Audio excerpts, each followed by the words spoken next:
Et je veux quand même revenir sur l'historique. Parce que on a eu plein de choses. On a eu déjà le recours à un texte rectificatif, un PLFSSR, pour faire une réforme des retraites qui va concerner tous les Français pendant des décennies. Déjà, ça, c'est pas normal. Ensuite, on a eu le 47-1, c'est-à-dire, s'il n'y a pas de vote à l'Assemblée, le texte est quand même adopté. Ensuite, on a eu un vote bloqué au Sénat, et ensuite, on a eu le 49-3.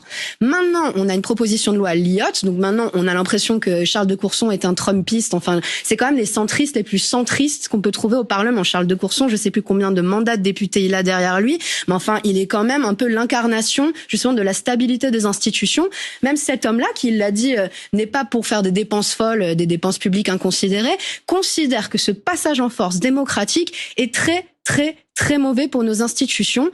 Et moi, je pense que le gouvernement se dit, on va passer en force, on va réussir notre tour de force sur la réforme des retraites.